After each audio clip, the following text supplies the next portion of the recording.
This podcast is part of the No Phony Podcast Network, the home of independent awesomeness.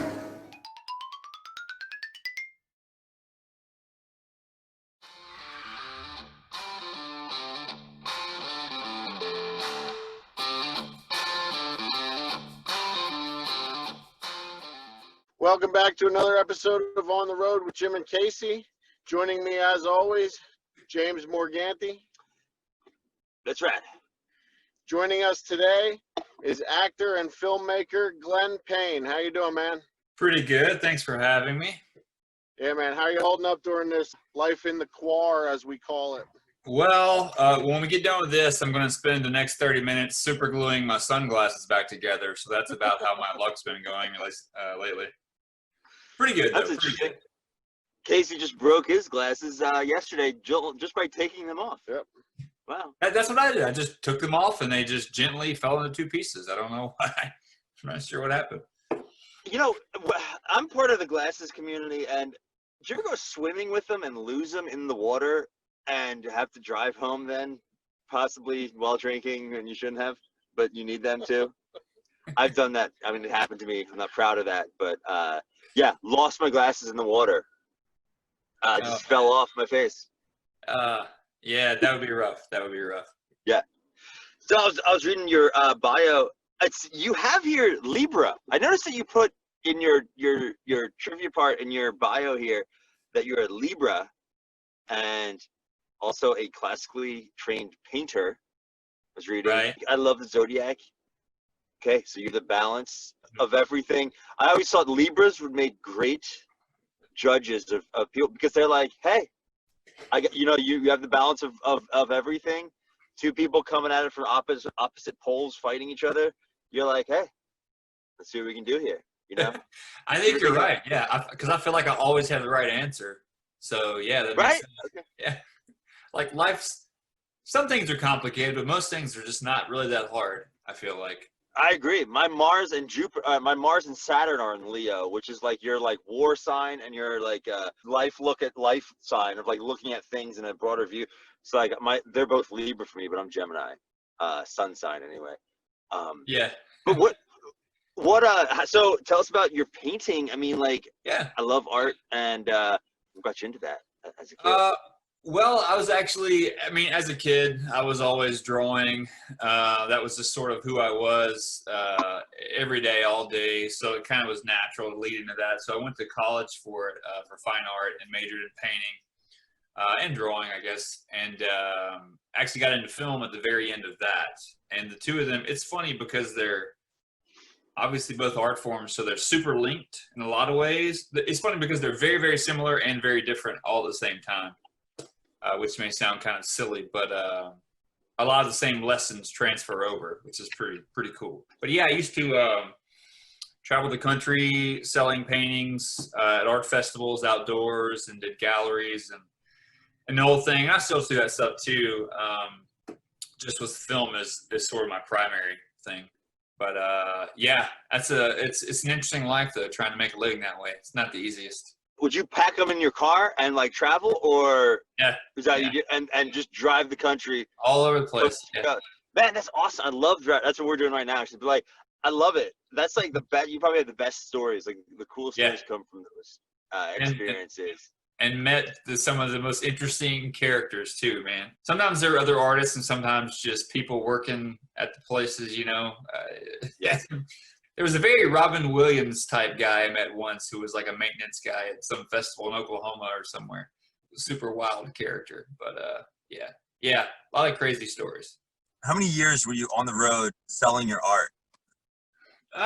It was probably, I don't know, like some 3 to 5 years, somewhere in that range. It's kind of all blur at this point. It felt like a lot longer because it's not the easiest thing to do, but what were you driving around in, like rent a van or just your own vehicle, take your own car? I was in a minivan for most of it, which I actually loved. It was like the smoothest ride.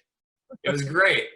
I loved it. I drove minivans years ago when I was delivering. I would take them for some deliveries sometimes, and minivans are not a lot of people know that they have a lot of pickup power. Yeah.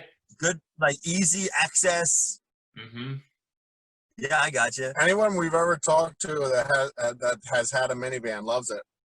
Yeah, it's like I mean, they're obviously big, but they're about as sleek as it's gonna get without getting into like a full size, kind of work van. It's harder to kind of lumber around. And anyway, I loved it. Yeah, it was awesome. It was great. So where are you living currently? I'm in Blue Springs, Mississippi, which is really close to Tupelo, North Mississippi. You've been there. Is that your hometown, or is that Mhm. just Yeah, back in the Right. hometown? yeah. That's where I'm stationed from. Yeah, I've done the whole debate about moving, for years and years. But yeah, so far it still works out pretty well.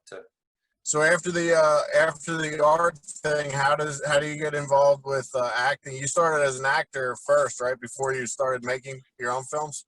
Well, I actually started making my own stuff with like the cheapo little $100 camera from Walmart with my sisters and friends, whoever would do stuff. And strangely enough, which I love acting now and I do it as much as I can, but like I only started acting because somebody had to be in the stuff that I was making, so it was sort of a necessity thing. So yeah, that's how I got started. And that was at the end of college for fine art. I had like a little intro to film class and I made this really awful little short film as my final exam. And then kind of went from there and just kept making stuff and it's like slowly figuring it out and hopefully trying to get better and better and sort of piece things together and meet more people to get involved with. So yeah, it was a long journey, but a thorough one. What is your most recent movie's Drive, right? Driven. Yeah. And where'd you shoot that at? We actually filmed it in Tupelo, Mississippi, which is usually pretty dang warm. But when we shot it, it was freezing cold and there was ice everywhere. And it was like this historical winter storm that we had, which was so cool to deal with. Nobody died, so that's good. Okay, all right. No actors were harmed in the filming of your video. Okay, where did you find the actors? Just like find them locally, or are they? So there's a lot of super talented people locally, and Casey Dillard is the co-star in the movie, and she's also the writer and co-producer with me. So we had worked together for several years on different projects, a lot of short films and stuff like that. And we're in an improv comedy troupe together. And then Richard Spate Jr., who's on Supernatural and a lot of other stuff in TV, especially. We met him in a film festival in Mississippi, in Oxford, and got him involved. He liked the script, so he came to Mississippi to make it with us. And so, like I said, the whole thing takes place inside or around a single vehicle, and it's a comedy thriller, comedy horror, but it's all at night. So we shot the whole thing overnight, which was when it was freezing and cold and everyone was almost dying. You said no one was harmed. I mean, harm, it depends on how you define harm, but everybody has all their fingers and stuff, so. Oh, yeah, right, okay. I got you. So, yeah, when you bring up improv, like, I think improv is, like, one of the coolest things, because, like, it's hard to get good at that. I used to play guitar for this, like, improv group in, I'm going back when I was, like, 24, maybe. I even forget where it was, somewhere in Philly. And I went there several times and would just play little jingles for them while they would try their comedy. Yeah. Backup guy. I just like in the background. It's such a hard, like, it's not hard. I think you just got to get in the spirit, like, right away. And it's like harnessing that, like, zeitgeist or whatever of what's happening right now. I think it's so hard to do. Like, what advice do you have for people trying to, like, yeah, I think the biggest thing, kind of like what you were saying, kind of going for it, the biggest thing in it is to be able to let your guard down, like not be afraid to look stupid. Like, you're not even necessarily trying to look stupid to be silly on purpose, but you have to be willing to just do whatever, like you said, be in the moment, and whatever happens naturally, go with it. Because if you try to, like, plan stuff out, like, oh, I got this really funny joke that I'm going to squeeze in, or I'm going to do this thing I've thought of in advance, like it always kind of crumbles and never works. But when you just go with the flow, yeah. Right. Like, I'm sure you've heard about the comics that what Joey Diaz, and I forget what he said. What did he say? He put something about, I feel like comics, like, just, let them say something freely. If something happens, the poor person, they're just, like, did you ever have to like be in that zone of I gotta say something that's funny, but wait a minute, I gotta govern myself, and also like it's hard to, you know what I mean? Like, so when I think if comics slip stuff out, whatever, who cares? Like, I mean, it's all part of trying to going with the spirit of trying to be in improv and everything. But I'm sure you've heard about the Joey Diaz thing about he said, what was He that? made a comment about how he had women do things for him to get spots at the Comedy Store in L.A. Oh, And wow. Joe No, I haven't heard that one. Yeah. It was on Joe Rogan's show 10 years ago, and they were laughing. Joe Rogan laughed about it, and he said, "Oh my God, how many women did you have do that?" And he's like, 20. And Joe Rogan laughed even harder. And now they're like, Twitter and everyone, this cancel culture is trying to get Joe Rogan and Joey Diaz shut down because of a joke that Joey Diaz said 20 years ago, you know? Oh, wow. Yeah. Yeah. Coming back around. Yeah. That's wild. Yeah. I don't know. I guess it depends on the details of that one. That sounds like it can be pretty shady. But I don't know. I mean, he could have been just being funny though, or trying to be. Yeah, that's what I mean. It's about a joke. So I've been in some of these improv groups where they're all meeting in secret, gathering together, and they're making these and they're funny and like, but like, I often feel like, if someone's ever filming at the, he's, you know what I mean? Like, yeah. How do you know what you said like 10 years ago or 20 years ago? And something 20 years ago what was said was perfectly fine, might not be fine in 25 years in the future. Yeah. And that's why I'm like, I have an idea. How about just let everything go? And, you know, if they say something offensive, the guy's like, hey, yeah, sorry, I was just trying to talk freely, whatever, you know, like, the person's like either apologetic or whatever, but I don't know. The cancel culture is definitely hitting the comedians too. I've noticed. I don't know if you've noticed that as well, but yeah. Well, it's interesting too. Like, slightly different thing, but in the same vein. Like, we do a lot of shows. You know, you can have shows that are sort of built for adults. Like, you know, maybe it's a blue show or maybe it's just adult content, whatever. And then you might go and do like family-friendly shows or shows with there'll be kids at. You know, right? And you have to be able to. Like in this show, I can't talk about, you know, some of the things I said in the other one, which is, and I guess you get used to switching on and off, but sometimes stuff slips out and it, you know, can get weird. But I always try for a way to blend them both together, where anything I say could be reference to, is he being sexual in some way, but I'm not swearing, and and they don't know what I'm talking about, eggplant, or like, you know, something to do with like throbbing, and they'll be like, oh, maybe he just really loves, you know, talking about Italian sausage sandwiches with, you know, extra, and like I kind of like a blend of anyone can see anything, but I definitely get it too. You know, you kind of want to watch what you say around precious children. It's kind of like drinking around children. Like, I always feel awkward drinking around kids. You ever notice that? Like 8-year-olds, 9-year-olds, and I'm there drinking. I'm like, there's kids around me. You know, I feel like I'm sinning in a way. So I try to flee, you know, and just go drink alone then. So that way it's just better for everybody. See, if you give them a drink too, it's fine because everybody's equal. That's one of those things I'll regret saying in 20 years whenever, you know, this comes back right up. Again, why I would just prefer, you know, I was living in Texas, and Texas is a lot different than Pennsylvania, where drinking around children is a little more frowned upon, I would say, in Pennsylvania.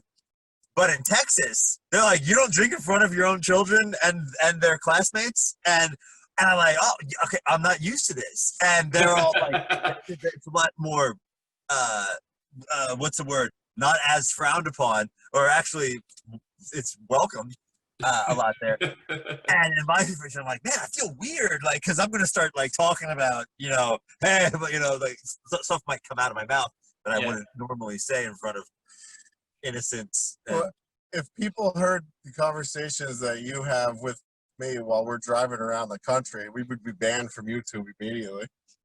Well, last time I checked, we're still living in America, Case. So hey man, let's get back to your career here. I read in your biography that you have an award-winning film. You're an award-winning filmmaker. Why don't you tell us a little bit about that?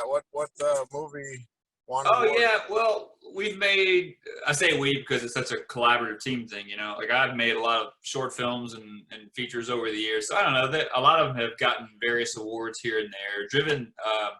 Driven got a good slew of them, which was cool because it was kind of spaced out with like best actor, best writing, best music, and blah blah, best movie, kind of spaced around the country in different different festivals. It just depends.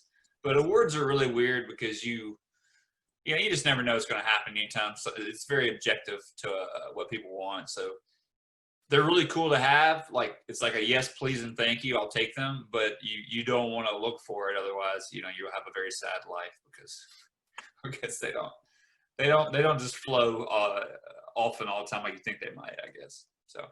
I'll take them, but whatever. While you were making movies, what were you working in? Like, what was your life like? Like, what do you do for a living before all this? Aside from like selling paint or selling your paintings. Yeah. So for several years, I did a lot of oddball jobs here and there, and I was a self-employed artist now, so I just do film and art. But for several years, I worked at a Barnes and Noble, actually, a bookstore, which was cool because there's like a creative vibe and a lot of really, really cool people there. It was funny because I think artistic people were drawn to the place because I loved it there. It didn't pay anything, but you'd find so many like actors and writers and artists that all just sort of found themselves working there, I guess, because of the vibe maybe. But yeah, it was cool. I really enjoyed my time there. So I was there for like 8 years, 9 years or something like that while making movies and trying to progress through that whole world. Barnes and Noble, it's a good place to take a date if you want to go somewhere and really get to know someone. Always go somewhere for free. Go somewhere for free. The Starbucks is always $12 in there. I always like to see what section that someone goes to. And when they go to the New Age section, spiritual, alien, UFO, biblical prophecies, I'm like, all right, this is the one I want to talk to. You know what I mean? Next thing you know, you're both sitting on the floor, books everywhere. Maybe you might, touch a leg or something. You might make them laugh and they give us a knee slap. Barnes and Noble, good place for a date. I mean, what section? If you were at a book library, what section would you be in? Would I be in? Oh my gosh. Strangely enough, I was over the kids section of the store, which works really well for this interview. But I'd probably be like film and art or something like that, I guess. Definitely not self-help. That's, I gave up on that a long time ago. Self-help. Yeah, I gave up on that one. So that's yeah. Well, you know what they say about self-help books? The author, it's like the author's you always like the book, but you always hate the author. The author of self-help books are always like kind of like just jerks, look how easy it is. They just I feel like they just wrote it while they were doing something. You know what I mean? Like they never had it, but they wrote about it. Yeah. And then they had it. Like they're like, if I just like find a way to write about it and tell people, then it'll happen for me. That's pretty sure that's close of how the majority of them do it. I would never want to put out a book like that because I feel like you're just asking to be under a microscope yourself, because if you don't have your crap together, you can never make a mistake because then you're just a phony, Right. And then if you suicide yourself, everyone's laughing at, I thought he was so happy with his life, and not laughing at suicide, but like they're saying, I thought the guy was so happy. He just, do that car thing, whatever, breathing in the inhalation. Yeah, I feel you on that. We're not laughing about, suicide. What's the I'm trying to get off of this topic. Yeah, good segue. What's the segue you got? Yeah, it's a great segue. What's the acting scene and the comic scene like where you're from there in Tupelo? Yeah, it's not bad. It's a small town, so there's some film stuff happening and a pretty good art community. We used to do, like with our improv group, we do like one show a month. We used to do one show a week. And we tried to force it into a bigger city than it sort of was, which was really cool. And we enjoyed doing that for a couple of years, but we trimmed it back. So You know, it's a decent sized town with some opportunities to do stuff and pretty supportive community, so that's cool. There's a lot of stand up as well going around, and then a lot of other improv groups and comedians and other surrounding cities around Mississippi too. It's pretty tight knit. What's cool is it'd be nice if it was bigger just for opportunity's sake, but also it's small enough that most of the people in these circles are all pretty cool with each other. Like it's not super competitive because everybody's just fighting for the same audience necessarily. We're all kind of spread out enough to where everybody can be really close friends and stuff, which is nice. Is Tupelo? This might be complete. Is Tupelo with a big honey place? Tupelo Honey. She's as sweet as Tupelo Honey. Was that about Tupelo? Honestly, a lot of us are still trying to figure that out ourselves. We're not really sure. But Elvis Presley was born in Tupelo, so that's sort of the main draw, that everybody kind of pops up from around the world. I was just watching that Bob Joyce thing about how he might be Bob Joyce, that pastor. Look up Bob Joyce for everybody that doesn't know who Bob Joyce, Joyce, is supposedly Elvis. If any of our awesome listeners that still believe Elvis is alive, hey, that's awesome. That's cool. Bob Joyce. Really? That's interesting. Are you a conspiracy guy at all? When they're entertaining, I believe them. That's basically my philosophy. I'm just kidding. All right. Yeah, Jim's a big conspiracy guy. Oh, So, look, Bob Joyce. I haven't looked that one up yet, but yeah, I've never heard that. And not that I believe it. That's what they like. I'm all like, hey, you can believe whatever you want. Flat Earth. We were just looking at the moon the other day. It does look closer when you look at it. It doesn't.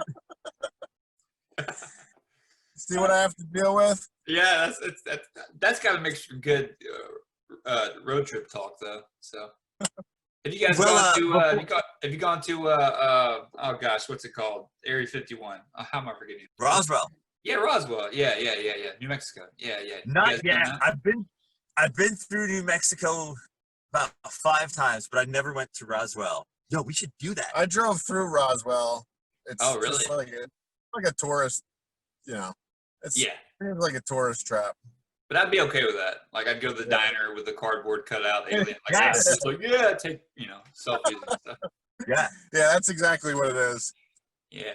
Before we wrap up here, I usually like to ask our guests, what can you leave with our listeners and viewers that a piece of advice on how you got where you are now from being a artist, driving the country in your car to what you do now. Just something they can put in their pocket now, and years down the road, months down the road, days down the road, whatever, they can pull it out and like think about it. Oh, I remember he said this, and just something to put in a little seed in their heart of growth in someone's life. Yeah, I think for me, and I don't want to sound too generic with it, but I think it's really important to kind of go after the things that sort of fuel you, like something, if you really love it and you need it and you need to do it, doesn't matter what it is, like it's acting, making movies, or doing basket weaving, doesn't matter, whatever it is that speaks to you, that you love, give it a shot. And don't let so I'm single and I don't have kids, and so I can put all my money and time into things that I'm passionate about. But even if you're in a different situation, you may not go start the band, and travel the country, but you could go get a guitar, if that's your thing. You can get one from a pawn shop. Find ways to kind of nurture whatever it is that you love and you feel like you really want to do, even if it's on a small scale, because that's just as important and viable. And watch Driven. Before we close here, tell everyone where they can find Driven and you. Are you on Instagram, Twitter, website, all that good stuff? Yeah, I'm on Instagram and Twitter under the handle is @artistgp2, and you can find Driven on iTunes. You can get the DVD on Amazon with lots of cool extras. And it's also on pretty much all the other VOD places you can expect. It's a fun ride, pun intended. And anyway, hopefully if you get a chance to watch it, you'll be a little happier than before you did, because it's hopefully funny and enjoyable. We'll see. Awesome, man. Well, thanks for taking the time out of your day to do this. We appreciate it, man. Yeah, no problem. Thanks for having me, guys. Enjoy your trip. Thank you, man. Thank you.